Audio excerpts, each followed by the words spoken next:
128 எல்லாம் அந்த தலைப்பு கீழே ஹஸ்புனல்லாஹு வ நிஅமல் வக்கீல். ஹஸ்புனல்லாஹு எங்களுக்கு ஹஸ்பண்டா போதுமானவன், ஹஸ்புனல்லாஹ் எங்களுக்கு அல்லாஹ் போதுமானவன், வ நிஅமல் வக்கீல் அவன் தான் பொறுப்பு சாட்டுகின்றவர்களில் மிகவும் சிறந்தவன்.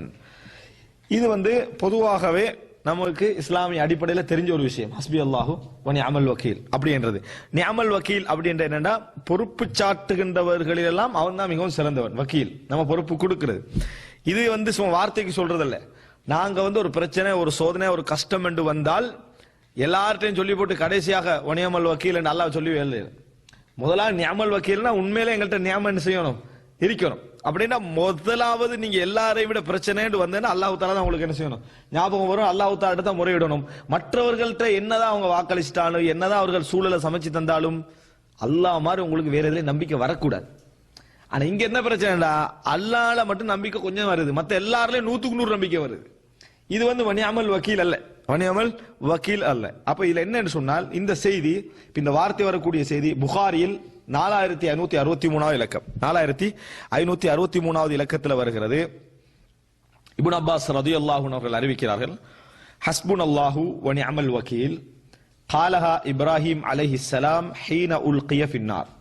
இப்ராஹிம் அலைஹிஸ்ஸலாம் நரகத்தில் நெருப்பிலே போடப்பட்ட பொழுது இந்த வார்த்தை சொன்னார். ஹீன உல்கிய ஃபின்னார், நரகத்திலே நெருப்பிலே போடப்பட்ட பொழுது இப்ராஹிம் அலைஹிஸ்ஸலாம் செஞ்சாரு, இந்த வார்த்தையை சொன்னார். இந்த வார்த்தை ஹஸ்புனல்லாஹு வ நிஅமல் வக்கீல். வகாலஹா முஹம்மதுன் ஸல்லல்லாஹு அலைஹி வஸல்லம், முஹம்மது ஸல்லல்லாஹு அலைஹி வஸல்லம் அவர்களும் இதை சொன்னார்கள். ஹீன காலு இன்னன் நாஸ கத் ஜமஉ லகும் ஃபக்ஷௌஹும் ஃபஸாதஹும் ஈமானா வகாலு ஹஸ்புனல்லாஹு வ நிஅமல் வக்கீல். உஹது யுத்தத்தில் காயப்பட்டவர்களை சுமந்து கொண்டு மனவேதனைகளோட தோல்வி உணர்ச்சிகளோட வெந்து கொண்டிருக்கிற டைம்ல காஃபிர்கள் இருந்து ஒரு செய்தி வருது, மறுபடி இதோட முடிச்சிடணும் என்பதற்காக அவர் மறுபடியும் என்ன செய்யறாங்க, அதாவது தயாராகிறார்கள் அப்படி என்ற செய்தி வருகிறது. இந்த மாதிரி கட்டத்தில், ஏற்கனவே மனத்தோல்வியோடு இருக்கிற கட்டத்தில் இந்த மாதிரி ஒரு செய்தி வந்தால், பொதுவாக இது ஈமானுக்கான ஒரு சோதனை. பொதுவாக இந்த மாதிரி கட்டத்தில் இப்படி வாராங்கன்னு வந்தாலே எல்லாரோட உள்ளம் எப்படி படும் என்று சொன்னா, ஒரு ஒப்பந்தம் செஞ்சுக்கொள்வோம். அதான் முதலா என்னது, ஒரு ஒப்பந்தம் செஞ்சுக்கொள்வோம், கொஞ்சம் விட்டு கொடுத்துருவோம், அப்படிதான் நினைவு வரும். ஆனா அவங்க என்ன சொன்னாங்க தெரியுமா, காலு ஹஸ்புனல்லாஹு வ நிஅமல் வக்கீல், எங்களுக்கு அல்லாஹு தாலா போதுமானவன், நாம் பொறுப்பு சாட்டுகின்றவர்களிலே அவன் தான் எங்களுக்கு சிறந்தவன் என்று அதுக்கு தயாராகினார்கள். அதுக்கு என்ன செஞ்சாங்க, அவங்க தயாராகினார்கள். அல்லாஹு தாலா சொல்றான் ஃபஸாதஹும் ஈமானா, அந்த செய்தி அவர்களுக்கு ஈமானை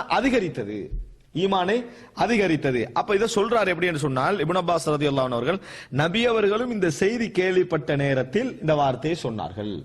எது, ஹஸ்புனல்லாஹு வ நிஅமல் வக்கீல் என்ற வார்த்தையை சொன்னார்கள். இப்ப இப்ராஹிம் அலைஹிஸ்ஸலாம் சொன்னது குர்ஆன்ல என்ன செய்து வருது.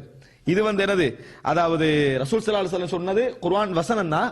ஆனா இப்னு அப்பாஸ் தஃப்சீர் கொடுக்கிறாரு, சொன்னது ரசூலுல்லாஹி ஸல்லல்லாஹு அலைஹி வஸல்லம் அவர்கள் இந்த வார்த்தை சொன்னார்கள் அப்படி என்ற செய்தி இப்னு அப்பாஸ் ரலியல்லாஹு அன்ஹு அவர்கள் சொல்கிறார்கள். இது சூரா ஆல் இம்ரான் 173வது வசனத்தில் வருகிறது. எனவே இந்த செய்தி சஹீஹான செய்தி. இது பொதுவாக அச்சங்கள் நேரம், நம்மளுக்கு தாக்கு பிடிக்காத சோதனைகள் வருகிற நேரத்தில் இது என்ன செய்யலாம், இது ஓதலாம் என்பதற்கான செய்தி. அப்ப இதுல வரக்கூடிய 3 செய்திகளும் ஆதாரபூர்வமான செய்திகள்.